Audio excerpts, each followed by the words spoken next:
Votre projet possède de nombreuses propriétés que vous pouvez consulter à partir de l'application Project 2013 et vous verrez même qu'il est possible de modifier ces propriétés. Par la suite, vous verrez que vous pouvez avoir un reporting de votre projet, ainsi vous pourrez d'un coup d'œil avoir des statistiques clés de l'avancement de votre projet. Pour commencer, sélectionnez l'onglet Projet du ruban, puis, dans la zone un peu plus à gauche, vous retrouvez les informations sur votre projet.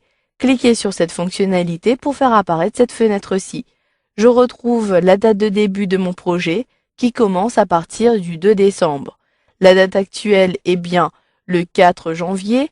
Je peux modifier éventuellement la date si cela ne correspond pas. Depuis le menu déroulant, je retrouve le calendrier et si je souhaite avoir la date du jour, je clique sur Aujourd'hui.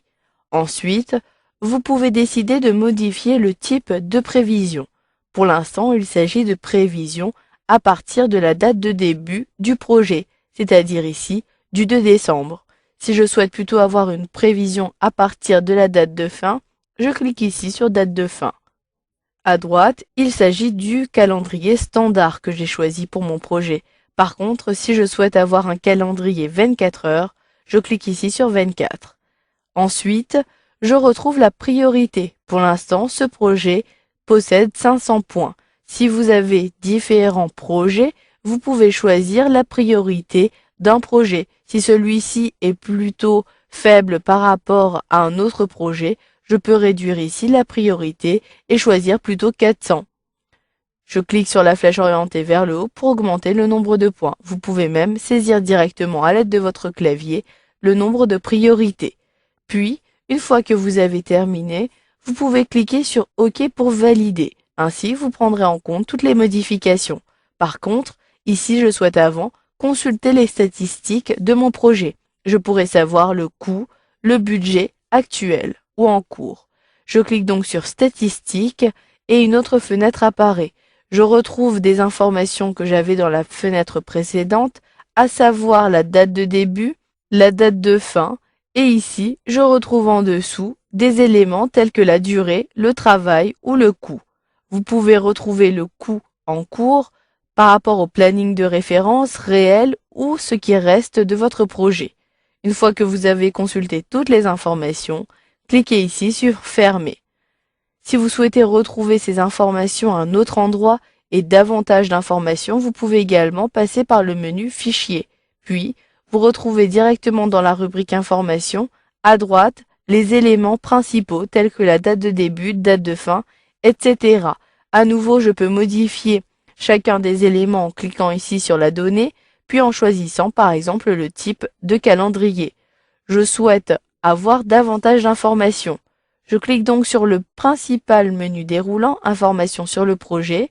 Vous retrouvez ici les statistiques du projet. Si je clique, il s'agit effectivement de la même fenêtre, je la ferme. Puis, je clique ici sur les propriétés avancées. Vous pourrez par exemple fournir les informations concernant l'auteur. Vous pouvez afficher d'autres éléments et avoir des propriétés diverses. Je clique donc sur cette fonctionnalité, je repositionne la fenêtre au centre et je commence par l'onglet Général. Vous retrouvez ici le type de format que vous avez choisi pour votre projet, l'emplacement de sauvegarde, sa taille. Vous pouvez également, depuis l'onglet Résumé, avoir d'autres informations. J'ajoute ici l'auteur, il s'agit de Fanny Dubois. À l'aide de mon clavier, je saisis donc le nom complet. Je peux ajouter le responsable, il s'agit ici d'Hervé Martin. Complétez ainsi de suite les champs en cliquant ici au niveau de la ligne. Une fois que vous avez terminé, vous pouvez jongler d'un onglet à l'autre. Je retrouve les statistiques de mon projet. Si je clique ici, j'ai les éléments concernant le contenu de mon document et je peux même personnaliser les éléments que je souhaite faire apparaître dans le contenu. Je clique sur Personnalisation. Je souhaite par exemple ajouter des autres données. Ici, pour l'instant, j'ai uniquement ces propriétés-ci. Mais si je souhaite, par exemple, ajouter le responsable, je clique ici sur Responsable. Je saisis et je sélectionne dans un premier temps le type de valeur. Pour l'instant, il s'agit bien d'une valeur texte. Je clique ici sur le texte et je saisis le responsable. Il s'agit d'Hervé Martin. Je saisis Hervé Martin, puis je clique ici sur Ajouter.